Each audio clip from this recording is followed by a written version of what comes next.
Well, good afternoon and welcome. It is so great to see all of you here at Design Chicago, where the masterminds of all the great projects come together to celebrate design. Today, we have a very exciting panel of individuals whose personalities and their impact on their projects we want to spotlight. Thank you so much again for joining us and for working with us to put this presentation together. A special shout out goes to Nicholas for ensuring that we keep things fun and engaging. And just really quickly, we're new style cabinets. We make our cabinetry here in the city of Chicago. And if you have any questions or comments, you can see us after the presentation. Okay, and with that, I think we're ready to begin. Thanks so much for being here. Alina, thanks for having us all. We're super excited to present this panel with you. I'm going to have everybody introduce themselves after I pose this first question to them. For all of you that may not know me, my name is Nicholas Moriarty. I'm the principal and owner of Nicholas Moriarty Interiors here in Chicago. We are a luxury interior architecture firm specializing in full-scale gut renovations and ground-up architecture and interiors. But we're primarily going to focus on these four amazing humans. So as I said, I'm going to have them introduce themselves, but I'm just going to jump right in with our first question, which is, aesthetics, as it relates to architecture and interior design, are the intersection of practical and emotional philosophies that serve to enhance the conversation around personal style. So I want each of you to describe and define how your design aesthetic and personal style is in just 3 words, and then I want you to tell me what those 3 words mean to you and how your own personal style influenced your selection of those 3 words. So Filip, we're going to start with you. Ooh. Well, I'm going to pivot because I use these 3 words to describe, in general, our ethos in the firm, and it's on budget, on time, and on point. And I think that I look at the design of a client's home in that way, and I think that it helps frame things for our clients, and then for myself, I try to infuse their personalities, their aesthetics, and their visions for their spaces in our designs. Too. Oh, sure. Oh, of course. So if you guys didn't know, I am Filip from Stephen Filip Design, and we are an interior design firm here in Chicago, and me and my husband own it together. He's the Steve. And yeah, that's it. Brynn, we're just going to go down the line to you. Okay. There's Steve. Hi. So I'm Brynn Olson. I'm with Brynn Olson Design Group. We are also in the city, celebrating our 12th year. The question, the 3, I'm going to cheat a little bit on mine. Because I feel like I need 1 word to have an adjective before it in some cases. So my three words are classic contemporary is one. Then light and bright, because I can't say light without bright. I just like ethereal, if you will. I'm cheating. And the last one would be collected. So essentially, classic collected is, I feel like I don't love the word transitional. And so I feel like it's a perfect way to say, like, we love to mix the styles of, you could see traditional and modern pieces in one room. And that's kind of, we love the yin and the yang. So, and that's actually, I would say how I dress from time to time, I guess, like silk with linen, something that's like easy breezy organic, and then something that's a little bit more buttoned up and a little bit more fancy, if you will. So light and bright, I just have a need to have light and bright, and that doesn't necessarily mean we don't do dark rooms. We actually love doing dark rooms, but we always make sure that we have elements in these dark rooms that are still light filled. So like if it's a really dark cozy room, would be maybe something light on the floor, like layered ivory cowhides, for instance. And then collected, I am a really big, I love antiques and vintage items. I started in this industry with Nate Burkus Associates, and he taught me everything about vintage and antiques and whatnot. So it's like kind of in my blood. And then that's how I am with I would say how I dress too. Like I love vintage jewelry.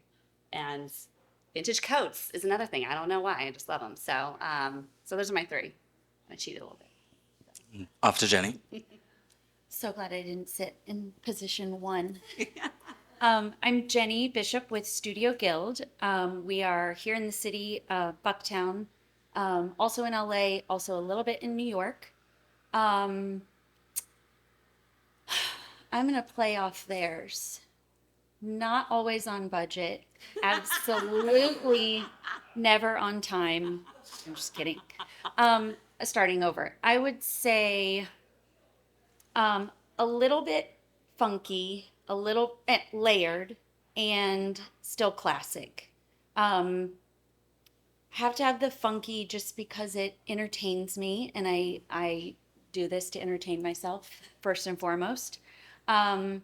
Layered, I think it's getting more and more layered. I don't know if I don't know, I'm getting older and I'm cold or something. But I just keep layering and getting a little bit heavier in what we do and less clean, stark modern, which we never really were known for, but and always rooted in the classics, which leads to you because you're the most classic of all of us. I think she means old. So I'm Tom Konopiots. I'm the one of the principals of Vincere Limited. We're a high-end interior design firm for residential design, mostly in Chicago. We have projects in Florida and Los Angeles as well. I'm going to repeat another word that we've heard here, which is classic, which is one of our words. I think we also, like to sort of shoot for something that's timeless, and I'll define what I mean by that in a minute. And then here's a hybrid word, dash of color. And so classic, I think we mean really in the architectural sense of proportion and scale and use of light and responding to the space as it exists. And I think that's where the timeless comes in too, because we like to do rooms that are reflective of location and the space and the light that's available to the room. And so we like to bring that in as well. And then dash of color, I think, comes in often with art. So it depends on the client. We have clients who are serious art collectors. And so many times when we go into a project, that's one of the things that we consider is where is the art going to actually live in their house. So I think those are kind of the three components. Awesome job, you guys. So that being said, you guys are all now poised with your answers, but I'm going to shift gears a little bit, and I want you to talk about like a really ugly idea or tragic idea that one of your clients had that you used as the impetus and the inspiration to translate that ugly idea into something truly inspiring. So we're going to start with Tom, actually, this time. Backwards, okay. Yeah. Well, I wouldn't say that this was an ugly thing, but maybe more of a challenging kind of thing. We have some clients who have these really beautiful fragments, kind of antiquities, and one was a really huge frieze, very, very heavy and kind of cumbersome. And our thought was, well, how are we going to integrate that in a way that feels organic to their space? So we designed a cabinet that looked like a normal dining room buffet cabinet, but it was all steel reinforced. Had a special mount made and was lifted up on a forklift and became a focal point. Once we figured out how we would install it, it was really very, very special against a really lovely neutral de Gournay wallpaper. So it was great. Little low-key situation. Do I need to go not next. Then we're going to go to Brynn. Okay. Yeah. I feel like I had to like think about this one, but then they just keep popping up. Like, oh God, yeah. Suckiness. So, okay, here's an example. Brynn, are you telling us that your low-key clients have like high-key ugly ideas most of the time? No, I would say more challenging. Like challenging. I'm like, oh, that's a design challenge for us. But we have been in a situation where we were asked to integrate like sayings that you see on walls and stuff. Like life. So Dream. dream period. Yeah. And so our suggestion was, hey, let's commission an original piece of art, small scale. This room happened to have a place that needed to be accessorized, like an etagere, and so that was our what do we commission? Small piece on an easel, and you can take that with you anywhere you go. To the trash. Or out for photography. Yeah, yeah. And it could be abstract, like, hey, like, it's in there, but you don't really see it when you see that painting, so. I've heard a lot of firsthand stories from Filip, so I'm interested about this one. Oh, I have a good one. So we had a client, and they had a very intense love with color, and they had decorated a good portion of their home in a riot of color. And we were brought in to help them design some built-ins for their mudroom, where it was like a kitchen and they wanted to have kind of mudroom storage in it. And we had come up with the design, and the wife was not happy. And she was like, you're not understanding. I want color. And we're like, it's orange. Like, but she really wanted to go there. And so we actually worked with New Style on this, and we designed this cabinetry to be in like the shiniest, brightest orange possible. And then we had leather custom dyed to match it, to have all the upholstery on this kind of built-in done in the same color. And it was, someone would definitely come in and say it was ugly, but I think that it was really, it brought them so much happiness and so much joy. And it was surrounded in cobalt blue, which was even more intense, but they loved it. And I was pretty happy. And New Style did an excellent job with the high gloss, so. But like, if that's not true luxury design, I don't know what is, right? It's like, fuck you, color. Yes, they were very, they did not have to think about what the real estate agent would say. Yeah. All right, Jennie, you're up. I know there's tons of ugliness out there, and I'm so blanking on what we've done. But I'm coming up with, but I did have to accept this one, so could not change it. I have a client who is an amazing art collector, and we've done a couple projects for him in New York, and 2 times we have taken a 6-foot statue called the Death of Venus, and it is Ferrari high gloss spirit lacquered red, naked, great butt. But when you turn around, she's cloaked, and then it's Death of Venus's face, so it's very scary.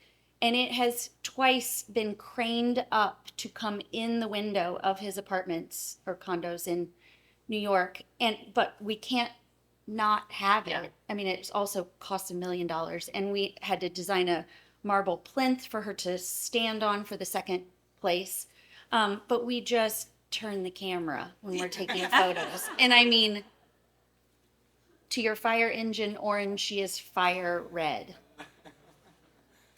I don't love know. that. That's probably not the ugliest thing, but it's shocking. Compromise. But it is a great illustration that money does not buy taste. Or that good taste is subjective, I guess. Yes, super Yeah. subjective. Okay, those are awesome answers, you guys. So kind of going off of that, what are some of your favorite quirks or predilections that you personally have that you guys like to use to incorporate into your design process to keep it interesting for yourself? And then how do you use that to engage with the client to just like help bring in playful elements and things like that to bring smiles to their faces? Brynn, you get to go first. Oh, thank you. Shoot. Well, okay. Mine are actually really specific. So that was a long question. And I'm like, all right. So one thing that we pull in that has just kind of evolved over the last, decade is we personally have a lot of fun doing custom pillows. And I know that sounds like the weirdest answer, but every single room has now, like, we do custom pillows. We don't really do retail, and that's kind of like, it's kind of, thank you. It's like another form of art, if you will. It's like if pillows your canvas, like some of our pillows will have like 5 different fabrics on it and trims. So that's a very specific answer. But I would also say the one thing that we really do try to have fun with our clients is we always whenever we do a full turnkey installation, we do the full shebang where we do the full final reveal with cocktails at the very end. That's for every single client, every process.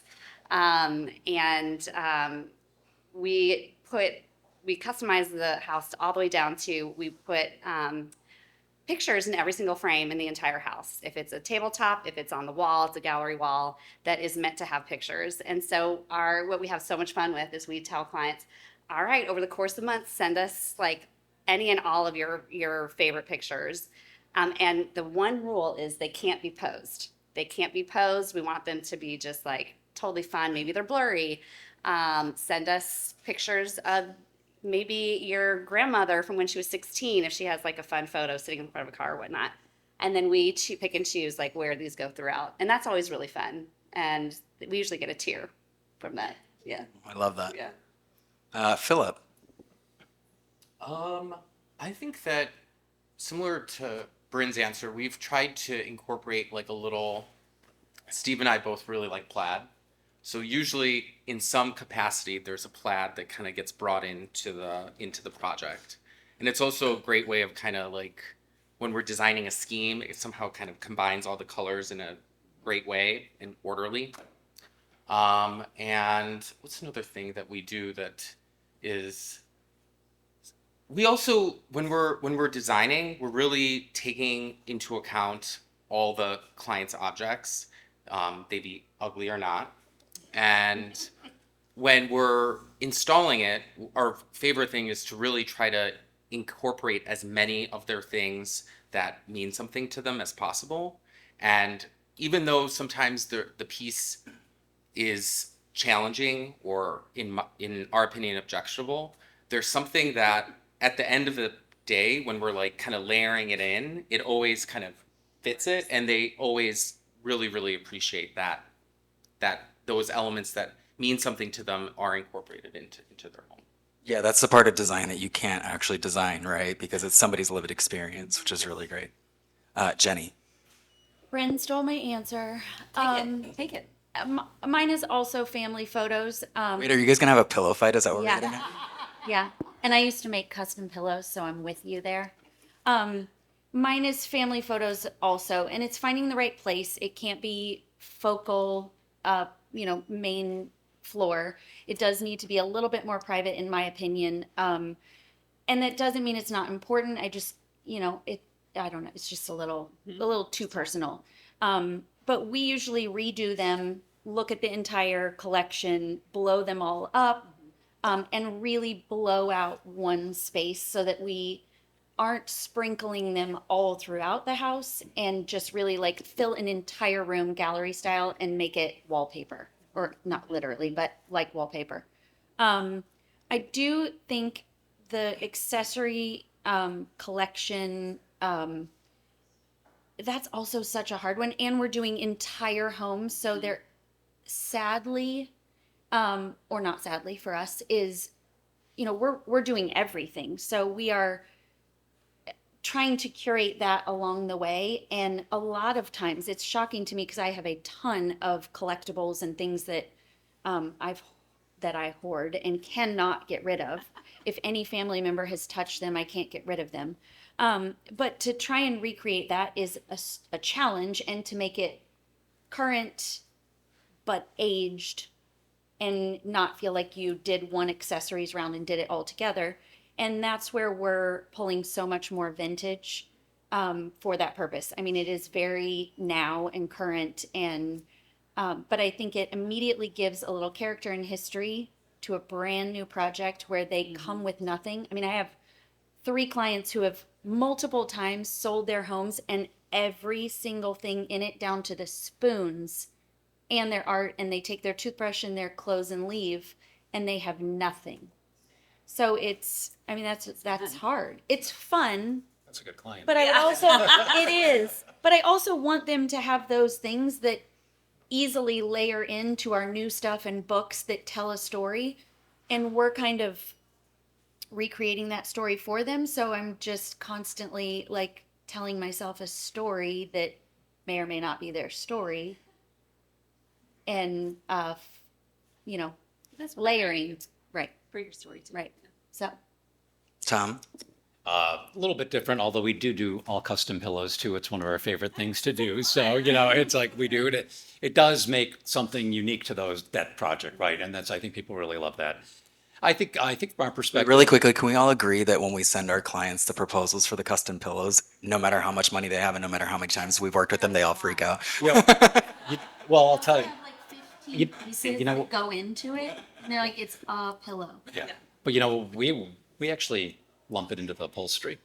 So we'll say sofa with pillows, and so then it doesn't seem like so scary to them, right? Because we just did some proposals. It's like a pair of pillows, $2,400, and no one wants to see that. So, but I think where we sometimes will have more fun, even if it's sort of a more calm kind of environment, is powder rooms or dining rooms or things like that, where we'll say, let's go bold, let's do something that's really kind of fun and maybe different from what's going on in the rest of the house, right? It's kind of like that's what we do. A couple things we've done, several recent projects is we've, put wallpaper on the ceiling in the kitchen, and even though it's not necessarily something patterned, it's something really nice. And, one is almost kind of plaid, Philip, but so, we do that. And that's something that also, I think it just takes the eye up and feels a little different for people.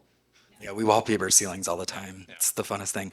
Okay, so this is kind of a personal question, or a question that really resonates with me because we're a very personality-driven firm, and we really focus on the ritualization of all of our spaces with our clients. And so I want to get a sense from you guys on what spaces you in particular like working on, that you feel the most suited to bringing out those ritualistic experiences with your clients to turn that into this amazing experiential design space for them. So we're gonna start with Jennie on this one. I can do this one. For sure, powder rooms, studies. Her study is one of the most fun. Sunroom / the hearth room, the solarium, the ancillary rooms where they all can let go and go a little crazier, even if they aren't the craziest client, are always the ones that I feel you can push it and make it as dramatic as we can. What do you like to focus on when you're doing like a study for a woman? Like what kind of ritualistic? Wallpaper with the same pattern window treatments and paint the whole thing like absolute color drench, touch every single piece. No white drywall anywhere. All right, Brynn? So when I think about it, for us, it tends to be, and I'm also thinking about like what we're even requested to push the limits on, is actually rooms that involve alcohol. So the lounge and butler's pantry. This is not a shocking answer Yeah, not from shocking. Brynn Olson. No. So always lounges like that have cocktail spaces in them, and what we're requested to do is like take me into another world. Or for butler's pantry, like I want this to feel like a jewel box is what we hear all the time. That's like everyone's favorite, It's like term. a second powder room. Yeah, exactly. So we're constantly referencing, Europe, I would say, like hotels in Europe, how they've done their bars and their experiences. I mean, Ralph Lauren, of course, is always, since that is such an experience when you enter into the restaurant here or in New York, or like in Paris, it's an experience. So I would say the cocktail-driven areas for sure. Love that. Tom? I'm not so sure it's a room that we necessarily like working on. I think it's what's important to each individual client, right? We have a really big house going up in Lakeview right now, and it's a South Asian family, and so sometimes we like to reflect that in some sort of subtle way in what we're doing working with them. So again, it's a city house, but the dining room is, I think, 17 by 27 kind of thing, right? And so we have these two niches, and what we've done is there was an exhibit at the Met maybe 5 or 6 years ago of really just beautiful pieces from that location, antiques. And we've taken a pattern from one of those books, and we're having to go on and interpret it for these niches on kind of a silverback paper. And so it's referencing their culture, but not in an in-your-face way. And so I think what we try to do is find opportunities when we're working with clients who may have a point of view with whether it's with respect to their family history or something that's really important to them, and figuring out ways to incorporate it in the spaces that are most important to them. That's the best part of it, I think, especially when you're dealing with multiple cultures. Yeah. Philip? I'm gonna piggyback on Tom. I think that for us, and we really enjoy kind of going big in the dining room. It tends to be a space where it's become more transient, or you kind of walk through it or pass by it, and I think people are a little bit more open to taking risk and doing something a little bit more unusual. An example, we recently did a condo where it was on, like, the dining room, you walk in and it was on access, so it was the first thing that you saw when you kind of came into the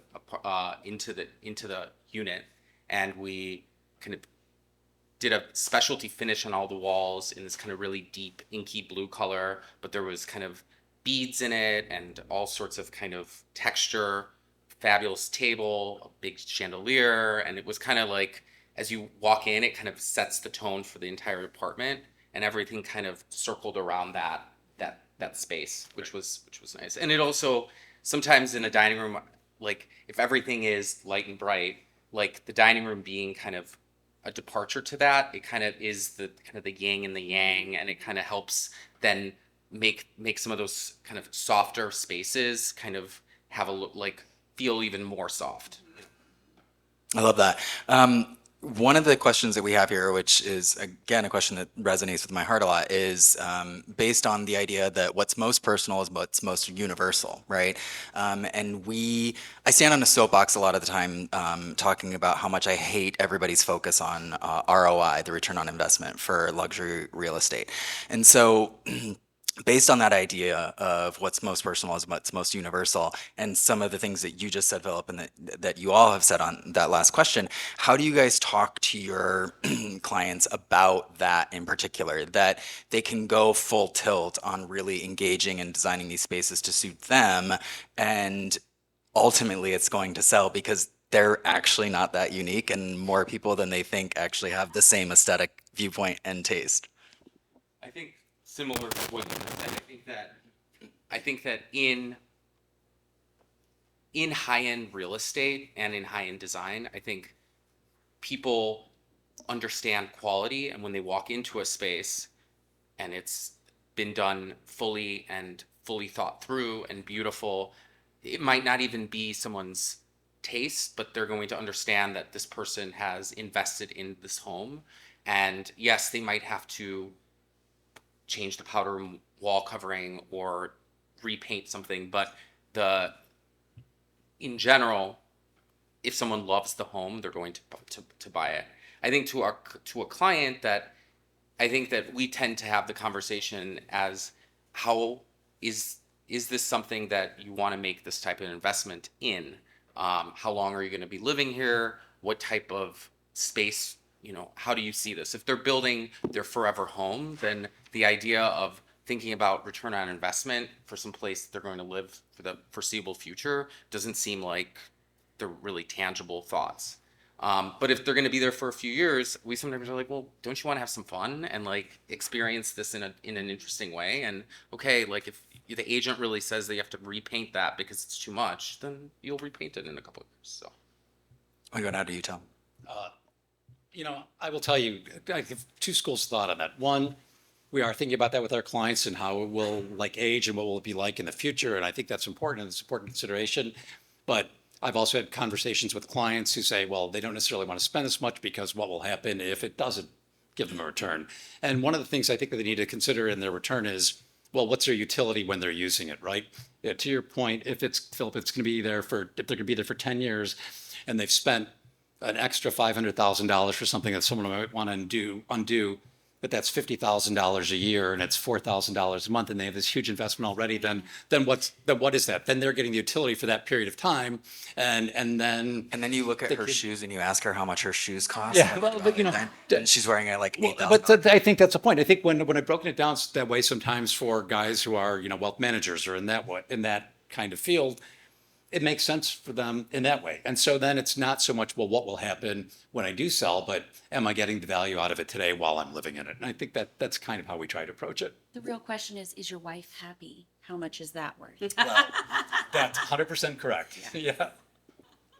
Brynn, anything to add to that? Yeah. So That is, I was going to do twofold, and that was one of my answers. Is we don't shy away from the ROI discussion; we lean into it, and then, the spin-off of it is what is a return of investment to your life and how you've experienced the home, because these are memories you're creating, and that's priceless. So we talk about that. And then, without a doubt, I always love to give them a tangible example of, okay, when this really did turn out for someone. And we're, I have a story that I will always tell them. I always say, if you do it right, because we're looking at scale and proportion and whatnot, when you ultimately would show a house, if you're ever going to, sell this house, people see when it's done well, while some things might not be their personality, they see it all go together, and it sells the house for them, and Sells the house it fast. it sells the house fast, and so we're lucky we have and you've got what, 3 examples under your belt of where their ROI, it was so valuable that not only this client was able to experience their personal ROI, but they were able to sell this house in a very short amount of time, and got 100+ K more than the asking price, and it was gone. I always have a testimony from the husband of this client that says, my wife can do whatever she wants, but you sealed the deal when you got my ROI for, right there. So leaning into it and having an example where we did make it for them and their personality, and it still paid off. So Jennie?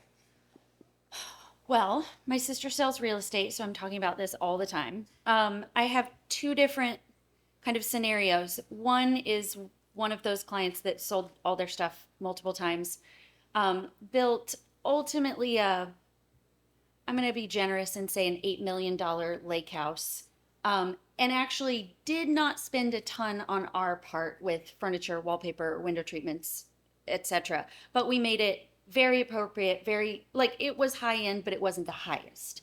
And he turned around, it was not on the market, and sold the whole thing for $14 million about 2 years later. And that, again, was down to the spoons and the art, everything.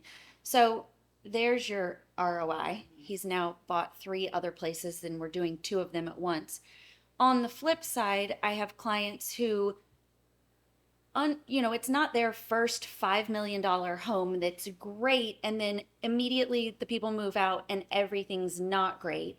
And then you start digging and everything's really not great and really needs to be redone. And then they need to put $3 million into it to bring it to what they want it to be. And they say, well, we're already, we don't want to be underwater, and we don't want it to be the most expensive house on the block. And it's like, the minute you bought a $5 million, 11,000 square foot house for 2 people, no kids, and a dog, you were underwater. And the minute you hire anyone, I mean, this is not really, I'm being glib, but the minute you hire a designer and the minute you are doing custom home, you are underwater, and your ROI isn't really even a discussion, because you do not have a mortgage. It is probably not your only house. Again, I hate to be jaded, but we all are. And yes, you bought it for 5 and you're going to put 3 into it, and it's all forever homes are really only an 8-year investment anyway. The right person's going to buy it because the price tag is calling for it, and good design sells itself.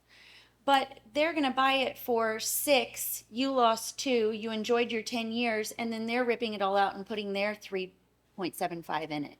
So we're in a little bit of a weird world to talk ROIs.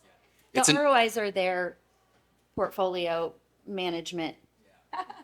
They're coming in. So we recently worked on a project where the husband is in finance, and he was in the initial meetings were so tense, especially around this, because there was just things were just coming in a lot more expensive than the initial budget and the idea. And then the wife sat down with everyone, including her husband, and she's like, sweetie, can we look at this instead of being losers about the budget, which she was saying that they were. She's like, can we just consider this a family investment? And we're making investment for our family, and why wouldn't we want to make the best investment possible in our family. And the minute he saw it like that, there wasn't a ROI. He wasn't going to be able to do his little math trick to figure out how this made sense. Then he was able to let go and have fun and kind of release the reins on that aspect of it.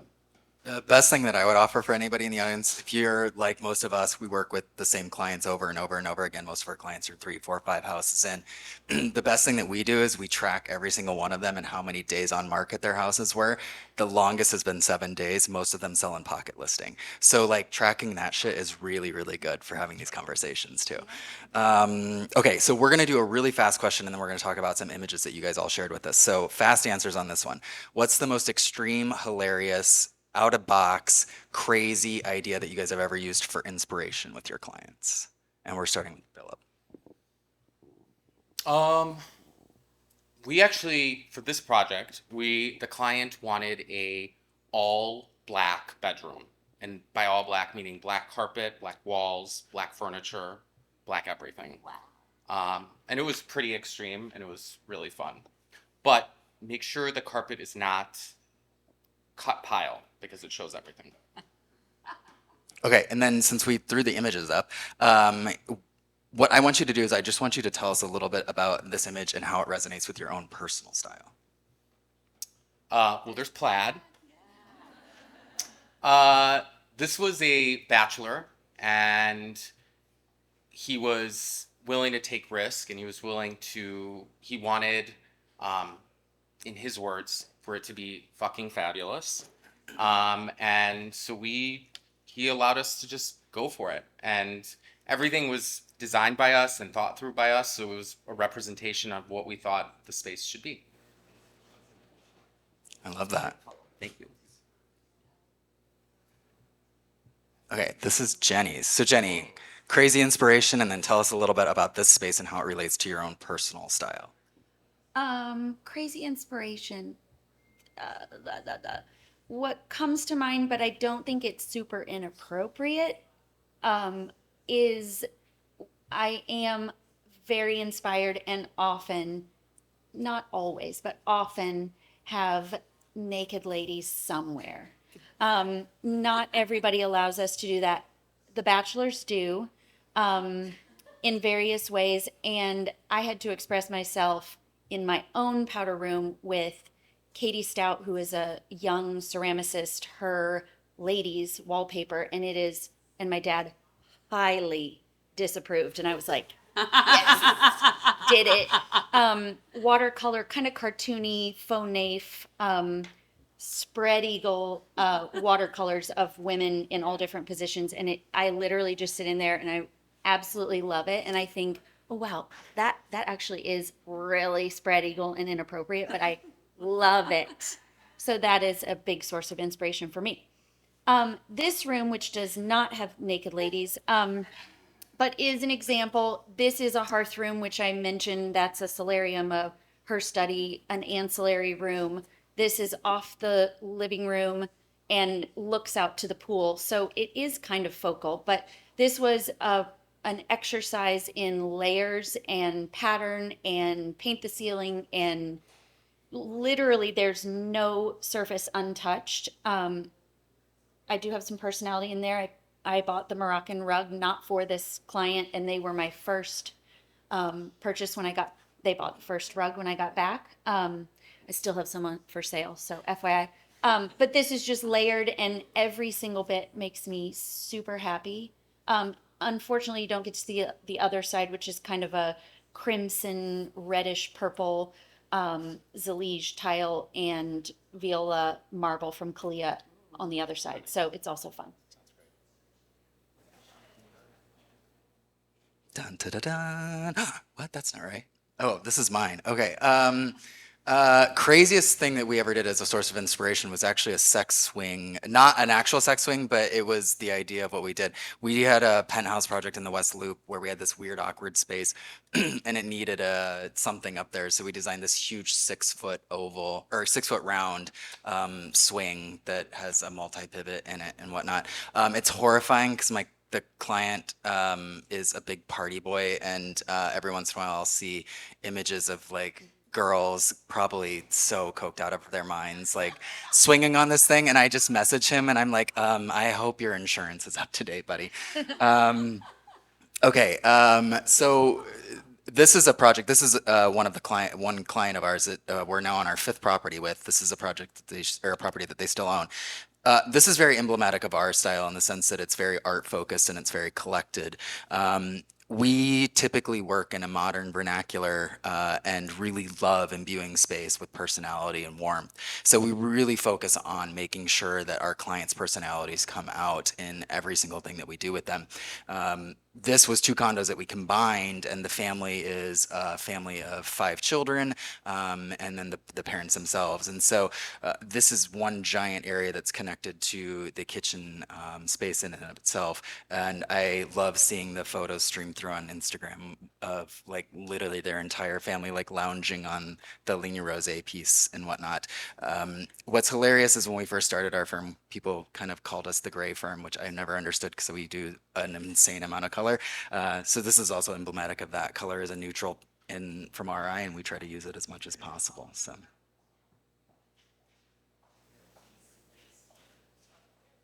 And then we have Tom's. Well, so first of all, for inspirations, I don't think I have anything necessarily really inappropriate, but something that's kind of fun. Clients that we've traveled with and have been in Los Angeles with really, really love the wallpaper in the bathrooms at the Sunset Tower Bar and Grill. And so it's kind of a fun paper. It's like Drew Robertson, I think. And so we actually were able to get a licensed version of that. We had it made and put it in their powder room here in Chicago. And so that was kind of a fun thing that we really enjoyed doing. So here's another powder room. And this is, as you know, kind of a repeating theme here. As the multiple project client, and this is their powder room in Old Town. And the sconces are actually family heirloom Lalique, from 30s. So they're really, really beautiful, and they wanted to use them somewhere in the house. We thought this was a great place to do it. And so that's a paperback Pierre fabric, also deco in style, and thought really worked well off the Lalique. And so again, we're using our clients' things for inspiration. When we first proposed it, they were adamantly opposed to it. They did not want to have anything to do with the paper. We painted the millwork in here, the trim, to match the background of the paper. The wife called me in a panic saying, "It looks green. What are you guys doing? We're really worried." And then it all went in, and it became one of their favorite rooms, and one of their favorite rooms for their guests too. So that kind of, I think, emblematic of how we like to work with our clients' things to make it work for them.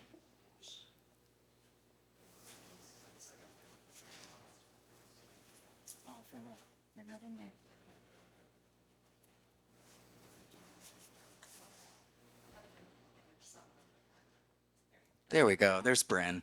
There's me. The quirky thing, I'm like, are we just so boring? I'm like trying to think our inspiration is. No, our clients are. Wait, there we go. I was just about to say, all of our inspiration starts with our clients. So, for our firm, I'll say, I'll turn this one really quickly. Is we sometimes we deal with all personalities, right? And so what we do channel for inspiration is, anyone familiar with Ted Lasso? And if you're not, please at least watch the first episode. And we will channel Ted Lasso when dealing with some of more difficult personalities. And newsflash, he has an amazing personality and basically turns anything negative into a positive. Brynn is Ted Lasso, and I'm Roy. Roy is so lovable, so that's why I love you. Okay, this room right here, we actually, this was a fun one because we made up our client for this one. This room was for the 2022 House Beautiful show home down in Atlanta, and we were assigned a guest bedroom, and what we wanted to do was totally bust it out and make it into a room that we were inspired by this one for okay, if I were a guest, this is where I would want to stay, and how would we deck it out with amenities? So actually behind the cabinetry is refrigerator, microwave, coffee station, and we basically oriented, I wish I could show you the other side too. There's like a massive built-in bookcase that we had to work with clipped corners, and strange architecture that was given to us. So for this room, I would say this really does reflect my personality. I also never get to really work that much in color because our clients maybe they love color in sporadic areas. But like this entire room, it was Pharaoh and Ball, and high gloss. And then of course you can see we took we wanted to deck out the ceiling. And so that ceiling is two different types of Philip Jeffries wallpaper. And then we took brass banding all the way around to reflect some of the brass. So I would say like this to me like reflects our personality in terms of like right in the forefront you see there's a collected Bergère from Italy that's right there, and then we custom made this very modern coffee table right there as well. So this was a really fun one because there was no client except for one made up in our mind, and Best. yeah, Client was you. it was me. I have some other questions that I will ask the panel if we have time. But for the rest of the period here, if the audience has any questions, we'd love to take some questions from you for these four lovely individuals. So if anybody has a question, feel free to raise your hand. First off, thank you. You guys are, you tell your experience and you're sharing such great stories. I love the F-bombs coming out. Because Oh, sorry, I'm Irish. no, I think it's great. But it just shows the level of intensity and passion on that. I was curious when we got into conversation about ROI. How do you protect your ROI? How do you price your services? How do you price these jobs that you go into with so much thought and the way you explained to Jennie, like how do you price it? How do you make it so you're also running a profitable business? So I was just curious if you kind of flip it, maybe talk about that business. I can start. We base our proposals for new projects based on past projects where we've made money, and we try to go into the project with that mindset. So our proposals are very detailed, and we try to outline all the potential things that the clients will be spending money on for the project, and we have a conversation on is this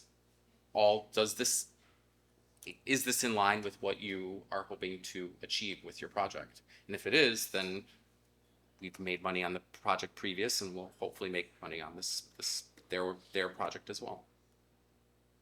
I don't know if you guys have any other I mean, I think it has its challenges, but I think that's where we Does everybody know their ROI? Because I don't. I do actually. So we actually have a really Like I have a business background, and so we have a really exhaustive system for this, and so we track everything by the minute for everything we do. We charge hourly plus commission on top of all of our product, and so I have 16 years of project work where I know exactly every single hour that went into every single portion of every single billable category that we have. So if we're doing AutoCAD work, if we're doing SketchUp work, if we're doing sourcing, whatever. And then I can look at the cost of my employees for that relative to the hours that we're billing, and then I can look at the cost of goods sold and how much profit we're making on all of that, and then look at anything that we've had to pay out of pocket for, to fix, or whatever. So we have a really exhaustive, very easy to follow rubric that sets that up, and it starts, as Filip was saying, we have an exhaustive allocation that we have for our projects too, where absolutely every single line item that you could ever consider for a project is listed out in its entirety, and so we can tell our client from the get-go how much the project's going to cost, and then we use that with past projects of those scope and scales to give estimates of time that it's going to take and cost that it's going to take. And if somebody wants to sign on the dotted line, we know we're going to make money. We don't lose money. Don't get me wrong. I have all that and I do all that. I just don't look at all that. So it's all there. And if we use Studio Designer, which nodding heads most of us do, it's all there. I just cannot tell you what the ROI is, but I can pay my rent, so we're doing okay. But you're right. If you do use the metric, which is a past project of similar scope, scale, timing, budget, And we're hourly. That's a lot of people ask us if we'll do fixed fee. Does anybody? We do. You do? Yeah. Do you just jack it way up? I'm just Well, we do. I mean, we give people an option, right? But usually we know based on our past projects how many hours we'll likely have in something, and then we make sure we've at least covered that, right? Yeah. I mean, because a lot of our clients don't necessarily like getting the hourly bills Yeah. every month, right? And that's it can be a point of contention sometimes. Yeah. So studio designer is what you brought up, or some sort of accounting system that you enter your time billing into instead of just Excel.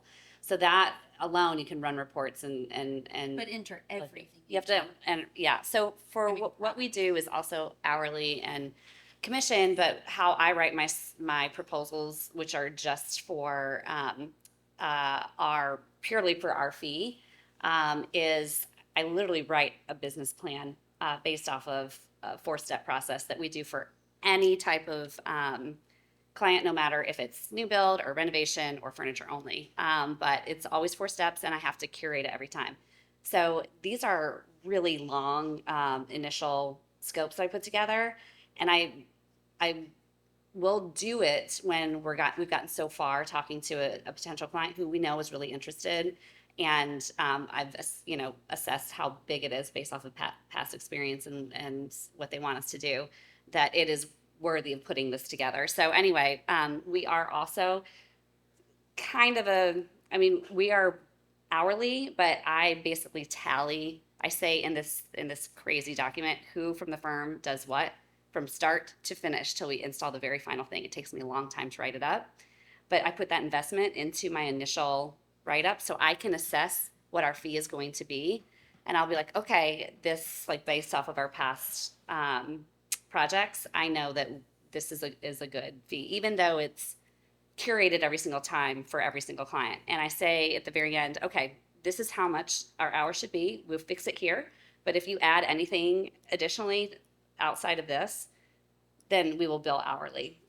So it's a little bit of a combination, but it gives them a peace of mind up front. Oh, this is what your hourly will be basically around. We don't just nilly-willy send an invoice where they're like, I could have never thought you'd spend this much time on something, because our initial proposal says every single thing that our firm does. Because a lot of people think that all we do is like lunch and like dance around with fabrics, and the reality is we never get to stop to eat lunch, and we are constantly pulling all-nighters, and we are doing so much more than people really understand. So it is very hard for me to put them together, but I will always do it because it sets us up for me to be able to assess before even sending it to them. Okay, how do I make sure that this is in the way it's going to make us money, but also from our past experience to know what the ratio would be. A lot of it comes down to expectation setting, Scott. That's, I think, a huge part of it that I think we would all agree on. So let's get some more questions from the audience. Yeah. Great dress, by the way. Well, it kind of relates to my question. Favorite fashion design? Yves Laurent. Billy Reed. Favorite what? Oh, I'm an Yves Saint Laurent girl. Why we're friends. That's my sister, and that is so rude. She didn't tell me she was going to ask, so I'm not answering. I know. Okay, you answer, but let's hear. I think, original Jill Sander. Ooh, good one. Good one. I'm gonna answer for Jennie. Can be a little Prada, Okay. little Jill Sander, little Gucci crazy. Okay. I like that. She's my marketing, and so I have to. She'll probably wear this dress. I'm going to wear that dress. Okay, more questions. I have a question Yeah. for the panel. Yeah. How do you handle clients' not so great artwork? And how do you sell art? Do you present it when you're presenting the whole entire room? Do you wait for that phase, which can be at the end? How do you handle that? Tom, we'll start with you. Okay, I'm happy to do that. I'll tell you, it depends on the client. We have clients who we work with their art advisors, right? And so that they will be someone we're working with up front, and then it's, where's this painting going to go? A client that we work with up here, they sold their house in 17 days, not 7, but to a Chicago Bull. And we just finished a place for them in Naples, Florida. And this client bought Frank Bowling, who's an artist from Ghana, but lives in the UK, and he's later in life. And the client paid $200,000 for this painting maybe 7 years ago, and it's valued at $1 million now. And so we had to think, where's this going to go in their place in Naples, right? I said the ugly art. Not the $200,000 amazing art. That's an easy problem. Well, you're saying about where we place it. But I will tell you, How do you handle we their do. We put ugly really art? pretty frames on them. I mean, seriously. Put them in the lower level. It depends on, it depends on if it's important to the client or not. Well, so what will happen, we will encourage them to get other things and then say, we can, move it, put that aside. But I think, I think a really, really beautiful frame can go a long way in redeeming a piece of art that's not so great. I agree with Tom 100% on that. We had a client that we did a big project for on the river, and it was a terribly garish art collection, and we just reframed it all, and it changed the entire vibe of everything. Yeah, and we have to be strategic. Of course, we're all strategic, and if it's something that's like super offensive to us, like maybe, oh look, this wall that's like perfectly proportioned and scale in the basement really, really works. Yeah. Yes. But Yes. does art get presented not when you have Yes. an advisor, because that life is grand then, but do you present it up front? We do. Yes. Yeah. We'll usually kind of, if the conversation they want to get actual like some actual pieces of art, we'll usually like in that initial presentation show them ideas of what we're thinking in the spot, and then further along in the process we'll see. Yeah. I actually think with ugly art, if it's ugly and they just have it and it doesn't really mean anything, I think having the conversation like why is it here? Yeah. And then if they have a good reason, then I think sometimes just looking at it, okay, well, this has to be here. Like, so what is it going to make, what's going to make it look as good as it possibly is? It a new frame, or should it be in a dark room, or or near a fire so it gets damaged? Yeah. Anything like that. But I do think like sometimes, similar to what I said earlier, like when you kind of take that into account and you're like, okay, well, it could kind of go with that, and for the photo shoot can just kind of It sometimes gets replaced, right? We will do that. We will replace it for photo shoots if we think it really will not stand up to the aesthetic of the room. Yeah. Well, what I think is super powerful is we will, if a client is super adamant, like this has to go, and I envision it in this room, and we always start with if the size works, then we're like, okay, well, we really got to like try it. So first and foremost, and if it doesn't work, we're like, oh, it doesn't work. Scale proportion doesn't work out, and that usually moves the conversation. But we have been successful in showing it in a room and then showing another option and how art can really change the conversation of a room. And then usually they're like, oh. So that's been pretty powerful for us in the past.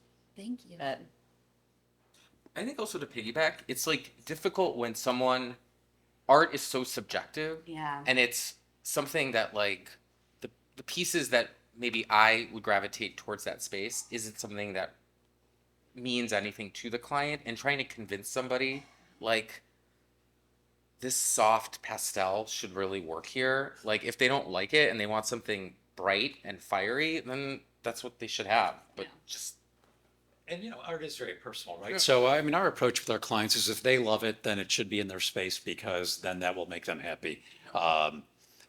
We will never match art. I mean, in fact, we're adamantly opposed to matching art. But we want clients to live with the things that they love. They just don't have to show up in our photography. Awesome responses, you guys. We are out of time, so I wanted to thank our entire esteemed panel of Chicago's best and brightest for joining us. And Alina at New Style, thank you for having us. Have a wonderful show, everyone.